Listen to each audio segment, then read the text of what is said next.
Sreeja, big boss ఈ big boss ఇంట్లో రెండో ఇన్నింగ్స్ ప్రారంభించాలని ఆశతో ఈ రోజు మీరిక్కడున్నారు. స్థానం ఉందన్న విషయాన్ని మర్చిపోకండి. దాన్ని సాధించడానికి మీరు మీ శాయశక్తులా శ్రమించాల్సి ఉంటుంది. వీడప్పుడే బీబీసీ రేంజ్ లో ఎంచుకుంటున్నాడు. ఏక స్థాయిలో పరీక్షించబడతారు. అందుకోసం మీరు ఇంట్లో ఉన్న సభ్యుల్లో కొందరిని మీ సైనికులుగా ఎంపిక చేసుకోవాలి. సమయానుసారం నేనిచ్చే ఒక్కో టాస్క్లో గెలిచి అక్కడున్న ప్యాలెస్ పై మీ ఫ్లాగ్స్ పెట్టాలి. చెరువెండిపోయి చేపలేడుస్తుంటే గద్దొచ్చి ఏంటి సగం సేపు వెళ్ళిపోతావేంటి గద్దొచ్చి గుడ్డు మింగిందని పవన్ రా ఒకసారి పవన్ ఆడాడు చెప్తున్నాడు క్లియర్ గా. ఫీలింగ్ అందువల్ల మొడ్డ ఎవని లెక్క చెయ్యాలి. సుజిత్ ఆడతానని ఇప్పుడు చెప్తున్నాడు. అయితే మీరు నిఖిల్ ఇమాజిన్ ఆడండి. ఏం చేయమన్నా చేస్తాం సార్. నువ్వు ఇప్పుడు ఒక టీమ్ లో ఆడావు అని అంటే మళ్ళీ ఇంకా నువ్వు ఆ టీమ్ లోనే ఆడాలి. ఈ టీమ్ లో ఆడటానికి లేదు. నేను ఇలా బుక్ అయిపోతా కల్లో కూడా ఆడుకోలేదు.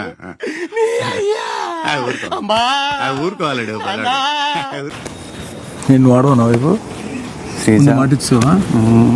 ఓకే, ఏం చెప్తాం uncle? Already Bunny sir that overconfident నా I want to break his confident. అప్పుడే ఏం చూసినావురా గుండు? ఇంకా రేపటి నుంచి మొదలైతే అది చూడి అసలు కొత్త. సపోర్ట్ చేస్తాడు. నవ్వుతాయండి. లేదు, సపోర్ట్ చేయవా? మనం నాశనం అయిపోయినా పర్వాలేదు, పక్కాడు బాగుపడకూడదు. అదేరా మన ఇండియన్ సైకాలజీ. అండ్ ఎవరు నిఖిల్ రాకుండా ఆపుతారు. నువ్వు కట్టేసి నువ్వు శ్రీజాన్ని ఆపితే అయిపోతుంది గేమ్. ఏంటి మమ్మీ ఎవడు వెళ్ళిపోతే నా దాంట్లో ఒకటి మిగిలిపోతారు. ఇప్పుడు ఒకసారి మాధురి గారు ఏమిటండి మీరు మాట్లాడేది? ఆవిడ కరెక్ట్ గానే చెప్పిందిరా. చాలా సేపు సస్పెన్స్ తర్వాత మాధురిని ఎంచుకున్న కారణంగా మాధురి నిర్ణయం ఏంటో చెప్పండి. Please I can't do this. నా వల్ల కాదురా. నెల్లూరు నుంచి తిరుపతికి వెళ్ళి నారాయణ ఎక్స్ప్రెస్ లో 70 రూపాయలు పెట్టి టికెట్ కొనుక్కొని విండో దగ్గర కూర్చుంటా. తన్ని పడదు బండ్రా, చచ్చిపోతా. బాక్స్ లోపలనే పాయింట్ మీరు చెప్పలేదు. టవర్ ని పడగొట్టాలని చెప్పారు.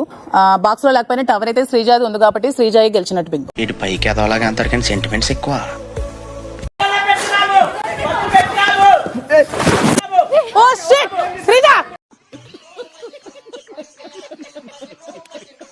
ఇది చపాతి లావ్ అవుతుంది. వస్తున్నా. మేము హోటల్ సర్వర్ పనిచేసి వచ్చాము. చపాతి పలచగా చేయడానికి, లావుగా చేయడానికి.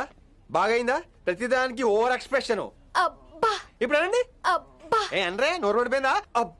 లేదు 100% ఏం చేస్తావు? మాట్లాడుతున్నావు నువ్వు? నేను